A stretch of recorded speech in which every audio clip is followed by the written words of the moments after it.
would hate to see Supreme Verdict decks, but luckily for him, he's playing against yet another aggressive deck, so he should be able to unflinching courage his way across his opponent.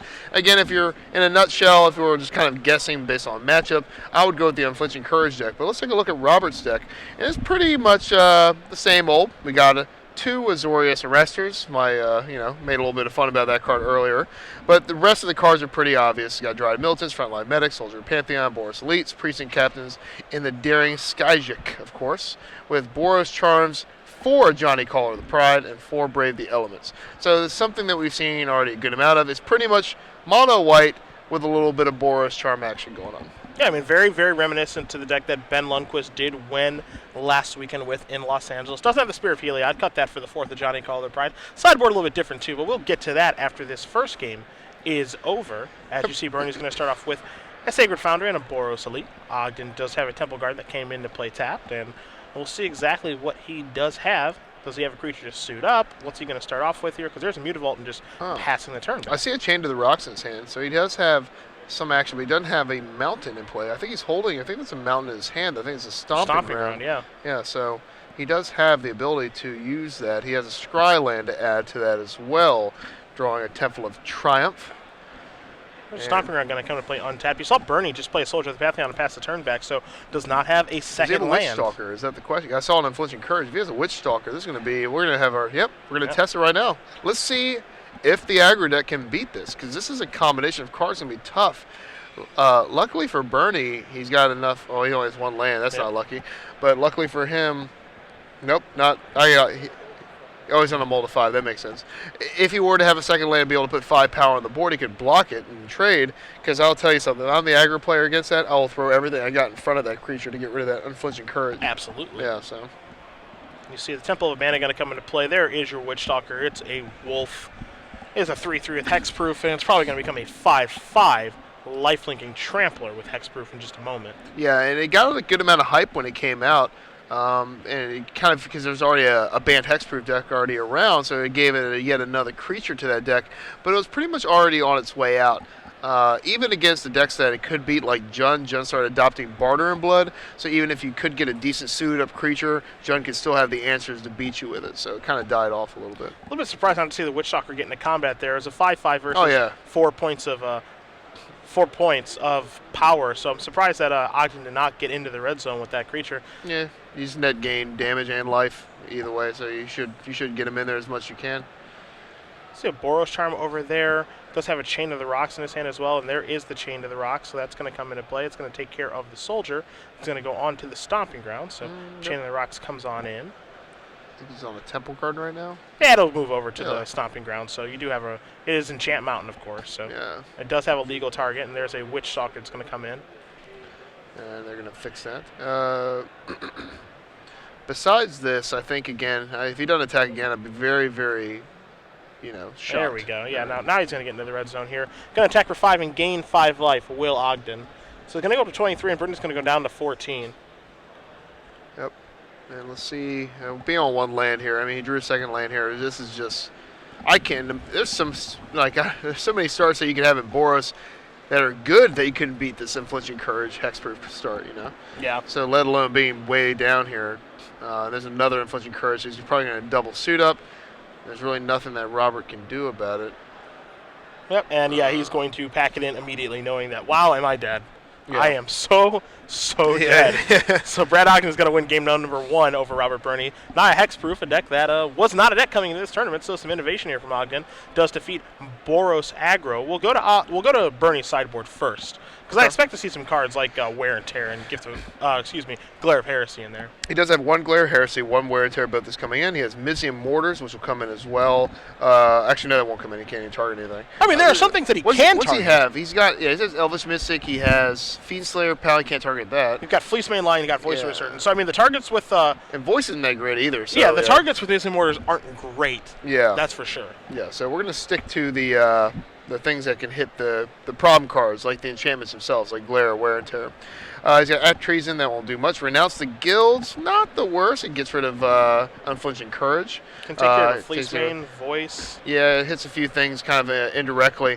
And actually, I think the Voice Mane in the deck actually hurts that card a little bit because you're bringing it in to deal with Unflinching Courage, and they have a Voice out. It pretty much has shields up. Burning Earth, not very good. Pacifism. So we're going to see just I think the disenchant effects coming in. I take a look at Ogden's side here. He's already up a game in what looks to be a pretty positive matchup. He's got a couple copies of Wear and Tear, some Skullcracks, some Act of Treason, some Smiters, some Mistcutter Hydras, stuff like that. I mean, Smiters pretty good because it's the big body in this matchup. The rest of the stuff, though, doesn't really matter all that much. So I don't really see him changing too much, actually. Yeah, me neither. Okay. So we got a little note saying Brad Ogden's House Greyjoy sleeves are available on StarCityGames.com from our director Ruben Bresler. Cool. Just being a little goofball there. Cool. We enjoy ourselves a little, Ruben. I like Ruben. I like the sandwich too. It's pretty good. I hate the sandwich. Really? Yeah. You're not a big rye guy? Sauerkraut's disgusting. Oh yeah. It's absolutely disgusting. So you're not a big fan of the German food, sauerkraut? I love cabbage. I hate sauerkraut. Yeah. Makes no sense. How about coleslaw? Love coleslaw. Okay. Yeah, and it actively makes zero sense. Where I've tried at Reuben's multiple times because like it looks so good. Yeah. I really like corned beef. I really like Thousand Island dressing. Yeah. I absolutely abhor sauerkraut. And I feel like I'm just wrong, so I keep trying it. Keep forcing yourself to. It's worse than it is the previous time every time I have it. The same thing happens with me in guacamole. You don't like? Oh my. No. Oh Lord. Nope. You don't think I've heard this before? I know that I'm wrong. Yeah. I know that I'm wrong. Sauerkraut. I know a lot of people don't like sauerkraut, but guacamole. That's awful. Oh, It's really bad. Have you had? Maybe I should get you some good guacamole. Oh yeah, you're the first person who thought of that. Have you tried my guacamole? Have you tried this because one? Because I make great guacamole. Yeah, exactly. It's the chunky kind with jalapenos. Oh yeah, and avocado. Oh yeah. Avocado's a good element for that too. Cilantro. That's good. You know we're in Texas, right? I'm fully aware of where we are right now. I'm aware of my surroundings. It doesn't matter what happens. I don't like it. I have given it a lot of effort. Something I've tried to force myself to like is wine lately. That's another thing. How do you have to force yourself to like that? I hated wine. It tastes like vinegar.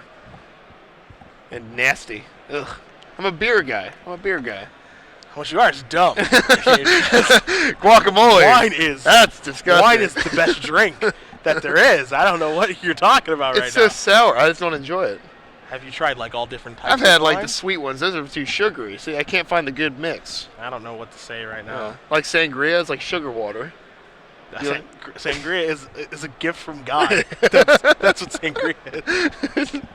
It's the nectar of the gods. Yeah, it's a great beverage. Yeah. And you're doing something wrong. I don't know what it is, but you're doing something wrong. Well, you can tweet at me if you guys are following. If you like wine better, you go ahead and tweet at me at Shaheen MTG. Beer is better. It's definitely it's more of the teach their own. Teach your own. I would say. It's manlier, you know. Ah, yes, because that's what it's about. Yeah. As we see, both players shuffling up here. Ogden going to be on the draw. Berni going to be on the play. And we'll see if Berni can overcome this. I mean, step one is finding a second land. You see his hand right now. He's got a Temple of Triumph, and he does have a Sacred Foundry and a couple 1-drops and stuff. So he actually can operate this game much better than the first one. And Ogden went reaching for his deck, but it looks like he's going to keep. Yeah, I think he's decided it's time to keep. So he's got a Boros Charm, and yeah, Berni's going to say, I'm at 18, here's the Soldier of Pantheon. I got to kill you before you can kill me. Yep. And Boros has quite the challenge ahead of him because Armadillo Cloak, the equivalent of Armadillo Cloak will come down on any creature and just make it a huge problem. Because you can't race when you're actually gaining the same amount of life you're dealing on a big aggressive creature. Going to play that Temple Guard and play untap and play an Elvish Mystic. So Ogden going to go down to 18 to get some acceleration out of the table. Berni draws a plane, so he's going to start by attacking with the Soldier. Ogden going to go down to 16, and we'll see if Berni has a follow-up play, or is it just going to be a Temple and Scry? Yeah. You see a Precinct Captain in his hand right now, so there is a Plains, there's a Precinct Captain, he's going to pass the turn back. So, this is obviously a situation here where he's kind of crossing his fingers and hoping things break his way. Yeah. There's a Temple of Triumph, so it's time to scry. I see Madcap skills in his hand, and I think that's an Influencing Courage also. So pretty much any creature that he can get out is going to be a huge problem for Robert. He can suit anything up pretty much to have it to a point where it's almost unkillable. can pass the turn back there. You see it locks on Smiter in Ogden's hand as well. So, again, Berni's got to get the aggression going. Going to come across with the Precinct Captain and that Soldier. And depending on what's in Brad's hand, he might be able just to eat this damage. Even unflinch encouraging the elf makes it pretty good, because if you're looking at Robert's deck, he doesn't really have any removal in his deck. He's got 2 pacifism, which I don't even know if they would have brought those in. He's got Banisher Priest. He has a lot in the removal package in the sideboard. But when you're playing against a kind of a hexproof style deck and you see Witchstalker, do you bring in a lot of these removal spells? And I don't know the answer to that. I don't think so. I mean, I don't think so. Additionally, from what you saw in Game 1, you're assuming that most of his deck has hexproof. Yeah. So, running the gamble of, like, you may have some non-hexproof creatures and just being wrong, you're just going to lose a lot because of that. Yeah. Here's a Temple of Triumph after the damage just go across. So Ogden's down to 12. The one thing that Berni's deck does a nice job of is that it puts a lot of pressure on Ogden to actually have a draw that involves Unflinch Encourage. Because if it's a draw that involves Madcap skills and Ethereal Armor, that's not really going to matter very much. No. So, he's drawing to 4 copies of Unflinch Encourage. Now, if he does draw Unflinch Encourage, obviously the Boros player is in a world of trouble. Yeah. And it looks like this is one of those games where he doesn't have the hexproof creature or the unflinching courage in play. So, so far Robert's really putting the pressure on. Look at all those creatures he has in play. Yeah, and that's exactly where he wants to be. Yep. You see a copy of Madcap Skills in the grip. There's a Chain of the Rocks over there. There's a couple Smiters. Brave the Elements can push through a bunch of damage right now. Temple Garden came into play untapped. So, this is exactly how a Boros aggro deck can beat a hexproof deck. Yep. And here is the Witchstalker. All right, so there is a hexproof creature. And now here's a Chain to the Rocks with a Mountain to enchant. And the target's going to be Precinct Captain. Oh, and looking at Robert's hand, he has an Ajani in his hand, which is going to be pretty pivotal here to getting those creatures through still. The +1/+1 encounter on one of the soldiers here will be able to get through the Witchstalker. Yeah, I like putting it on one of the soldier tokens. And maybe just saying that in addition, you could use the jump ability on Ajani, but that's not all that enticing. Brad is at 10, so this will put him at 7. And if Brad doesn't have an unflinching courage like you mentioned, he's in trouble because he doesn't have another way to gain life. Yeah, and if you're Berni here, you have to really deduce the situation that I'm in. It's just like, what can I do to be an unflinching courage? The answer is probably nothing. Yeah. So all you can do is try to shorten the game as much as you can to try to get your opponent dead. Yeah. Because it's very unlikely that if he just does untap unflinching courage that you can win. Like, yes, you could sit back and trade all your guys, but is that going to lead to a victory? Probably not. Probably not. And not only that, I'll probably put Brad back up to full life here. So definitely needs just to go for the gusto, go for the win. Can't live scared. All right, so there is a Johnny Call of the Pride, the Planeswalker that is really starting to pick up and play here. That's going to go up to 5. Your counter is going to go onto your soldier, and this is what you thought you might see. Just in with the 3/2 and saying, hey, Witchstalker, you want to trade? Witchstalker says, I have no interest in trading. There is a Sacred Foundry tapped, and Berni passes the turn back. Yeah, that's what I assumed he would do. Just trying to get that 3 damage in, just get as much as you possibly can. Hope he doesn't have the unflinching courage. And if he does, I don't think he does. No, his hand right now does not contain Unflinching Courage. Yeah. At least I'm fairly positive. You see a Smiter, there's a Boros Charm, and I think it's double Smiter, Boros Charm, and Madcap skills. The Smiter's kind of confusing at the beginning from the angle there, but yeah, both green-white cards, definitely one is much better than the other in this situation. I don't know if Brad has a choice. I think he has to crash and send in Witchstalker at Ajani, because a jump puts Brad at 1 and, pretty much dead. Yeah. So I think he needs to get Ajani off that jump capability and then play a locks on Smiter here. It's a tough situation. He has a Boros Charm, he can waste that instead, but then he takes 3 again because he wasn't willing to. If you're not going to block the first time, probably not going to block the second time either. I don't know, it's tough. You see Ogden taking his time trying to figure out exactly what to do, and I'm not quite sure what to do in this situation either if I'm him. Yeah, it's pretty dire here. I mean, he's pretty much. He needs to set himself up so he can actually, put himself in a situation where he can draw Unflinching Courage and win. And right now, he's not in that situation. Where's that Elvish Mystic? That's a graveyard, right? Kind of floating over there? Yeah, it's in play. It's in play? Yeah, it has never died. Okay, so actually, I was thinking about it, maybe a different play here. If you put. No, that wouldn't work either. Maybe put Madcap skills on the Witchstalkers and then saying go. For this reason, you can chump block with the elf if you need to and survive if he attacks with the ground guys, because it's too late anyway. Because then if he draws Unflinching Courage, it would be a humongous life swing the next turn. Sure. To be able to come back in the game. Well, it was pretty hopeless, though. So you see Berni does just jump his Soldier of the Pantheon and going to knock Ogden down to 1. Chosen with Boros Charm and says, we are done here. Let's go to a third game. So Ogden's going to go back to his sideboard while you see Berni is just shuffling up here. So he is happy with his configuration. He's got a better idea of what his opponent is playing. And we'll see if he does change anything around here for this third and final game between Naya Hexproof and Boros Aggro. And again, if you had to put your money on somebody, I'd always go with the Unflinching Courage deck in this matchup. But if Robert comes out the gate again and Brad again does not have one of his 4-ofs, then I would put the chance of victory on Robert's side. Yeah, I think I really think that this matchup is just Unflinching Courage or bust. It changes everything. Because you see how ineffective Madcap Skills is. You see how Boros Charm isn't very great in this matchup, even though you can steal some wins with make a guy big and then double strike it. That's a thing that can't happen. But it's really all about Unflinching Courage. Yeah. That's what it comes down to. There are 4 of those. There are no way to find them. Thankfully, Scrylands do exist, and Ogden's able to play. He's playing 6 of them in 3 Temple of Triumph and 3 Temple of Abandon. But it's really just comes down to the Unflinching Courage or bust. So we'll see if he's able to find one for this third and final game. I suppose there are draws that lend themselves to being able to just aggro the Boros player out, but I would be surprised to see that happen. I guess. Me too. It'd involve turn 2 locks on a Smiter, I think, would be the way to do that. But otherwise, the Boros player's creatures are much more efficient, especially if he gets Frontline Medic going, which is kind of an all-star card, kind of a forgotten card, but it's very good in the aggro matchup, in the aggro mirror match, because then you're like, oh, well, none of my guys are going to die in combat, so crashing on in, good luck, see what you can do. Yeah, so. Which is it is a strategy, it is a plan, and we'll see exactly how this third game does shape up, because you see Ogden has gone back to his sideboard, and he's taking a decent amount of time trying to figure out exactly what he wants to do for this third and final game. Again, keep in mind after this round is over, during our break, we'll be playing the Brad Ogden deck tech that Ruben Bressler did with him in the sideboard. So if you guys want to find out more about Naya Hexproof, we can have more information about that deck straight from the source. Okay. Brad Ogden. Exciting stuff. I think a little bit of Twitter is on your side about the wine here over beer. That's fine, though. I mean, it was never really a debate, I guess. No, not at all. There's your side, which is blatantly incorrect. Yeah, that's true. Actually, side. Speaking of my side, which is more often right than wrong, I would say myself personally.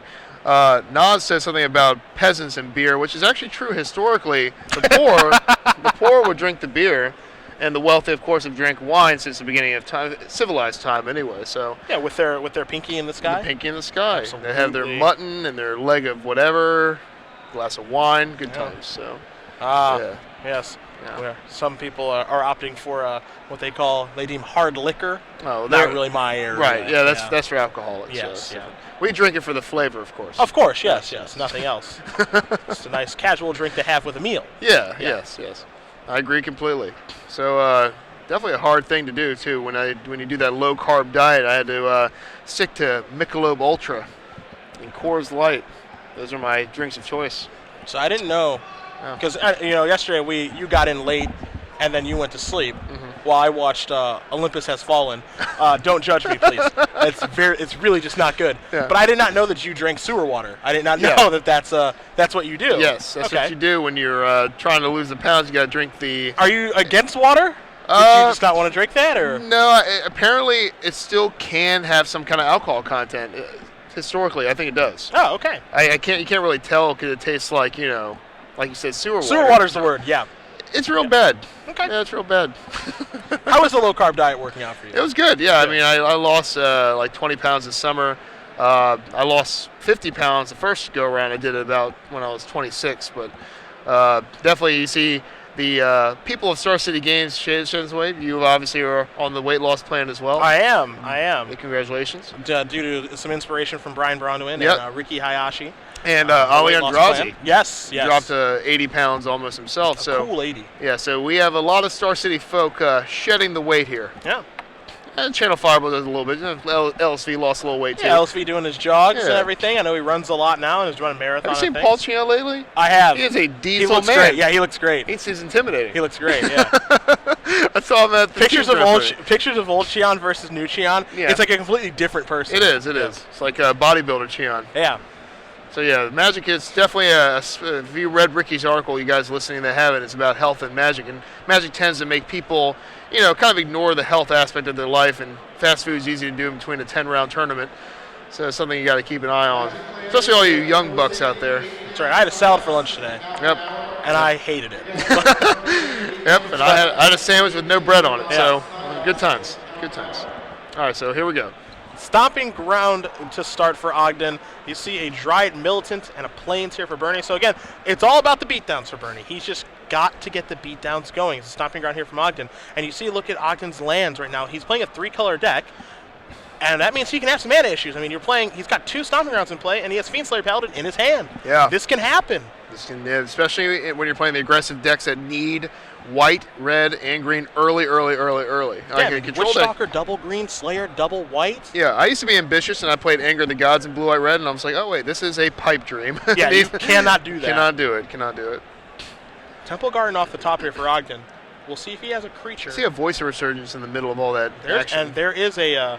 Witchstalker as well. There's also an Unflinching Courage hanging out in the grip. So there is the 3/3 Hexproof Wolf. And that is difficult to attack through right there. It is. And he has a Johnny in his hand, so he's able to put some damage in. But that's a scary card because Robert knows when he saw game 1, he's just one Unflinching Courage away from being in deep trouble. Mm-hmm. And there's your attack with the Dry Milton. It's a 3/2. But as you mentioned, it only takes 1 Unflinching Courage to turn everything around. He has an Aetheral Armor, too. If he draws a land, we're about to see this game get taken out of control. And if Robert has a Glare of Heresy or a Wear and Tear, he can easily come back from that. But if he doesn't, then it's just going to be, downhill from here. And I can imagine over the course of the day, Ogden has caught a lot of people off guard with this deck. Just a deck that no one is really prepared for. And again, if the things are shifting the way that we felt they were shifting over to an aggressive format with mono red and Boros and things of this nature, a deck like this is perfect. Yeah. As long as you don't play against Esper and Supreme Verdicts and things like that, a deck like this it's definitely a gamble. Yeah. But it feels like the correct gamble to take. Oh, definitely. It looks like he's not even gaining life. Does he have the Unflinching Courage? He's got the Courage in his hand. Okay, he's just going to wait. So what he's going to do is he's going to get some damage through now. And okay, so there goes a Johnny. Now I don't know if it's possible for Berni to kill him on this turn or not. And Berni quickly untaps here. He could have easily killed a Johnny by playing. Oh no, he couldn't have cast it because of Aetheral Armor. He only has 1 white. So he's going to attack across here for 4. He's going to put Ogden down to 9. Let's see what the follow-up play is here for Berni, because this is super important. We're going to see him take a look at the Witchstalker. How does this thing work? Well, right now it's a 3, 4, 5, 6, 7, 8 power creature. Yeah, the other ability in Witchstalker is pretty irrelevant when it gets counters from blue or black spells, mainly because you're going to cast this on your turn anyway to avoid that. There's definitely no Voice of Resurgence. So Ogden draws another Fiendslayer Paladin, and as long as I'm correct, and he does have that copy. Is Skullcrack in this? No, he doesn't have any Skullcrack in his board. Yeah, no Skullcrack in the board. So that's the way the red decks used to beat this deck. Yep. This was Skullcrack. There's Unflinching Courage, so Ogden says, I'm going for it. Is he going to attack? He better. He's going to play defense. Wow. This could be death for him. Berni can actually get around this by chaining a few Boros Charms together. I mean, if he just goes Boros Charm, Brave the Elements, it's over. Yeah. I don't like the defensive approach. Berni draws his card. It's a Plains.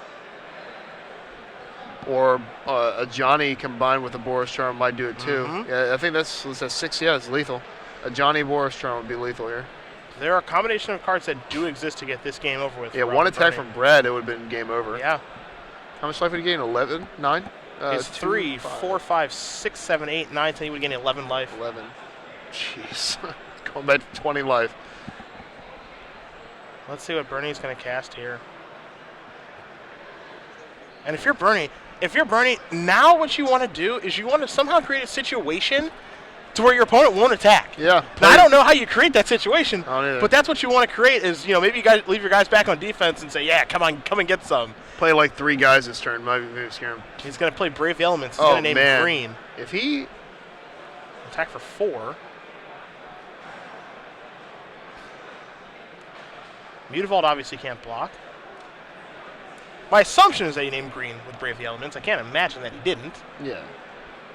So he wants to come across for 4 points of damage. If he has double Boros Charm in his hand, I might get ill from this loss.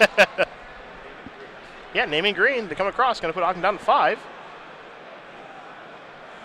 I think Robert, he's taking his time, so I don't think he has the win here. I think he just did, a little bit of damage. I think he might realize that he's 1 point short.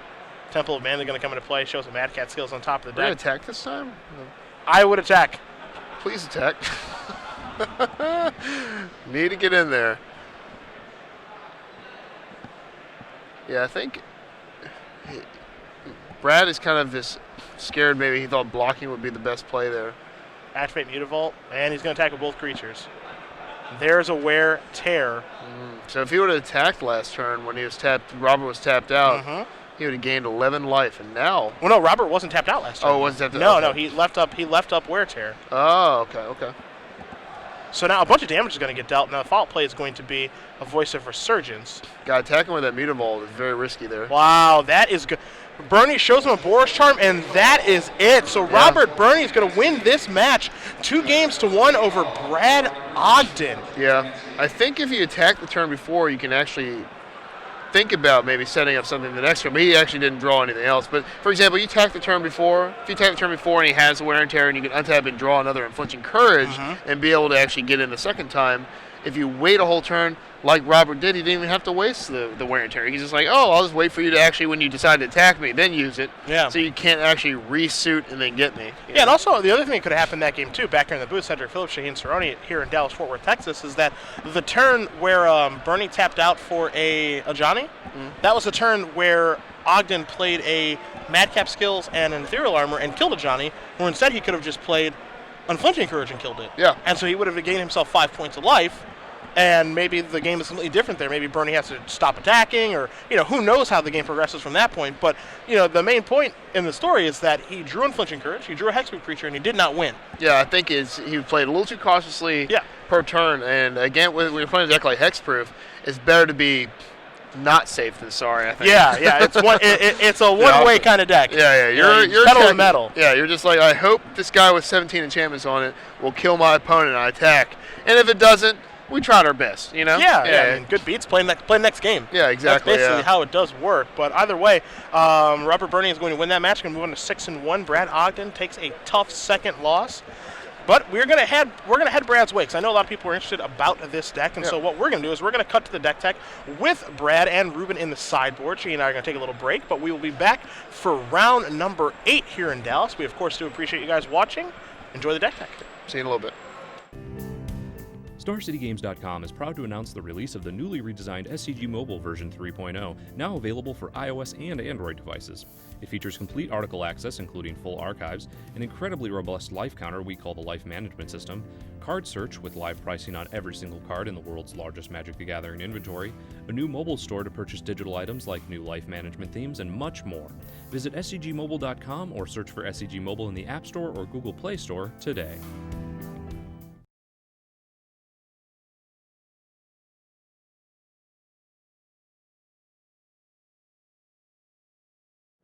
Hello and welcome back to the sideboard here at SCG Dallas. And when I was watching the top tables, the XOs, the X1s, I came across a deck and I saw a Witch Stalker with Madcap skills on it. I was intrigued, and so I wanted to talk to the man responsible for such an abomination, and that is Brad Ogden of Lufkin, Texas. How are you doing, sir? Pretty good. How about yourself? I'm good, and you are X-1 currently with a Naya Hexproof deck. Yep. So talk to me a little bit about where this deck came from. Basically, I mean, the idea spurs from the Bant Hexproof deck, of course. We tried that idea first and just didn't think we had the power level within the card still. So with, Madcap skills and the field being real aggressive, it's hard for like the red decks and mono black devotion decks to kill either one of these by themselves. Right. So you're talking about the main things we're putting enchantments on are, of course, Witch Stalker, which is the main big beater of the deck, and also Fiendslayer Paladin has pseudo hexproof against a lot of the field. A lot of people are playing red here with the popularity of the various types of mono red aggro that are available, as well as the mono black deck can't target it at all, and the other decks can't really deal with it very easily either, being a 2/2 first striker in combat, even if it doesn't have any enchantments on it. Very difficult to deal with. Mine is having like double Devoured Flesh or like me laying Elvish Mystic and leaving one of my guys open, them having like Doomblade and Devour Flesh is really hard to get around it. Yeah, and then you push out an Anger Rage in the board white range, and it's just hard to catch up like the whole. Now you also have a split of Elvish Mystics and Glade Cover Scouts just to have a couple more hexproof targets in the deck to be able to get up to the full 10. You've also got Voice of Resurgence and